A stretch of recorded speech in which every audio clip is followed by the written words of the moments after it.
کیونکہ میں نے وہ کہانی سنی تھی اور مجھے تھا کہ بھئی ہم انور صاحب کو پروگرام پہ شامل کریں کہ بچیوں کے لیے ایک گھر جو ہے وہ کس طرح سے کھلا اور کس طرح سے یتیم بچیوں کا وہ ایک محفوظ ٹھکانہ بن گیا. ہاں بی بی ایسا ہے، ہمارا گھر تھا مردان میں 40 سال سے یہ ویران پڑا تھا، اور بس ایک واقعہ ایسے ہوا کہ ذہن میں یہ بات آئی کہ اس کو اسی طرح کسی فلاح کام کے لیے استعمال کیا جائے. جی اس کی یہ بنیاد ہے. تو 2019 میں اس کی بنیاد ہم نے رکھی الحمدللہ. تو اس میں جو بچوں کے آنے کا کرائیٹیریا ہے وہ یہ ہے کہ ان کے سر پہلے تھوڑا وہ واقعہ تو سنائیں نا کہ واقعہ کیا ہوا تھا. کرائیٹیریا تو ہم آتے ہیں لیکن ہم چاہیں گے کہ لوگوں کو یہ سمجھ میں آئے کہ کیسے ایک شخص ایک نیک کام کی طرف مائل ہوتا ہے. اچھا ٹھیک ہے. وہ ایسا ہوا کہ میرے والدہ اور میرے ایک دوست کی والدہ کا انتقال ایک ہی وقت ہوا.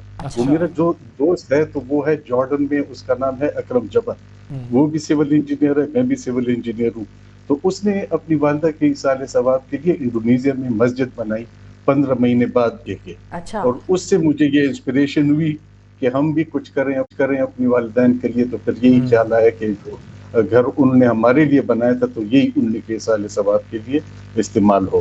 تو اس میں پھر ظاہر ہے کہ پھر وہ بہت لمبی ہو جائے گی. اس کے لیے پورا آپ کا مجھے ایک پورا سیشن چاہیے ہوگا. یہ 3 منٹ میں وہ میں نہیں بیان کر سکتا نا. صحیح. تو اب وہاں پر جو بچیاں ہیں ان کے بارے میں بتائیں کہ کتنی بچیاں وقت وہاں پر موجود ہیں اور کیسے ان بچیوں کو وہاں پر لیا جاتا ہے.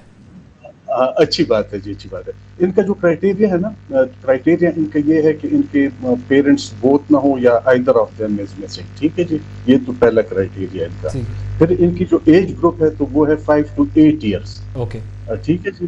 اور اس کے ساتھ ہم نے ابھی جو فیوچر میں ہمیں پلان ہے تو وہ یہ ہے کہ یہ بچہ انٹیلیجنٹ بھی ہونا چاہیے. شروع میں تو ہم نے اس کو اسی طرح کر دیا تھا جیسے بچیوں نے آنا ان کا شروع کیا نا، تو ہم نے ہر ایک کو تقریباً اکوموڈیٹ کیا.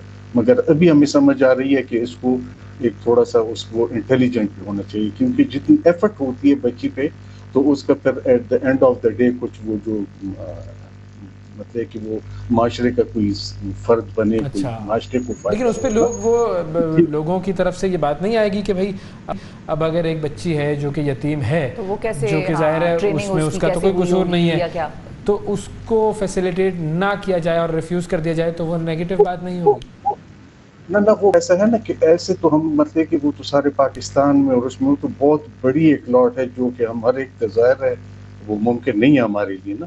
تو ایک آپ کو کرائیٹیریا بہرحال بنانا پڑتا ہے نا اس کے لیے، کیونکہ اس کے جو ہمارا سیٹ اپ ہے، وہ جو انفراسٹرکچر ہے نا وہ اتنا بڑا ہے کہ اس میں مطلب ہے کہ معاشرے کو at the end of the day کچھ ایسے مطلب کہ لیڈر ملے ان کو، کچھ ایسے مینجمنٹ گروپ کے ان کو ٹیم ملیں، ان کو بہت اچھی بچیاں ملیں جو کہ فائدہ دیں اپنے قوم کو نا. وہ تو ظاہر ہے بالکل ٹھیک. تو وہاں پر کیا کیا چیزیں بچیوں کو سکھائی جاتی ہیں؟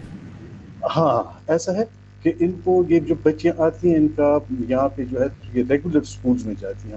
ہماری جو سوچ تھی بنیادی طور پہ یہ تھی کہ جن سکولوں میں ہمارے بچوں نے، ہمارے فیملی کے بچوں نے پڑھا ہے ان سکولوں میں ان کو ایڈمیشن دلائی جائے نا. تو ہماری بچیاں جو ہیں تو وہ یہاں پہ مردان میں ہے، پشاور ماڈل سکول ہے، بہت بڑا چین ہے ان کی مردان میں برانچ ہے، اس میں ہے ہماری بچیاں. پھر ایک اسمارٹ اسکول سسٹم ہے، آپ نے سنا ہوگا. یعنی پرائیویٹ سکولز میں جس میں ہمارے بچے پڑھتے ہیں پرائیویٹ سکول میں جا بالکل. اور بورڈنگ اور لاڈجنگ جو ہے بچیوں کی رہنا کھانا پینا وہ آپ کے پاس ہے؟ مکمل کیونکہ ان کے کیئر گیورز ہیں. تو کیئر گیورز کی جو کوالیفیکیشن ہے وہ ایم اے سے لے کے تو پی ایچ ڈی کی ایک لیڈی بھی ہمارے ساتھ ان کی کیئر گیور ہے. پھر ان کی جو ٹیوشن، ان کو پھر اسکول کے بعد جو ہے تو ٹیوشن کے لیے جو بیویاں آتی ہیں تو وہ بی ایس ان کی وہ منیمم ان کی کوالیفیکیشن ہے، B S chemistry, B S botany, B S English.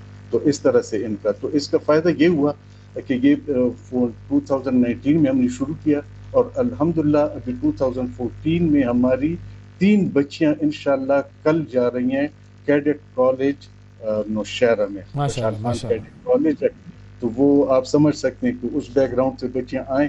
محنت دراصل ان کی بھی ہے جو ان کے ساتھ لیڈیز انوالو ہے نا، مگر بچیوں نے بھی خود سے بہت محنت کی اور الحمدللہ وہ بھی 3 ہماری تو ٹوٹل بچیاں اب آپ کے پاس ہیں کتنی؟ ابھی 40، ابھی ہمارے پاس 40 بچیاں ہیں.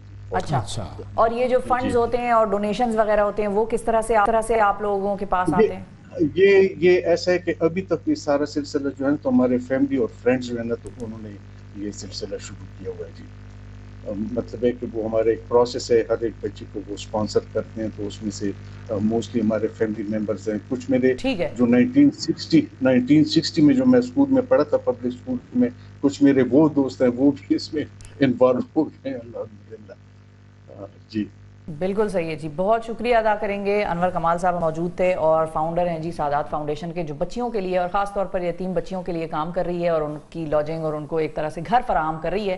تاکہ بنیادی چیز یہ ہے کہ دیکھیں ینگسٹرز بھی پاکستان کے لیے کام کر رہے ہیں, یہ وہ لوگ جو کہ تھوڑے سینئر ایکسپیرینس ہے وہ بھی کام کر رہے ہیں, یہ سارے لوگ ہم آپ کے ساتھ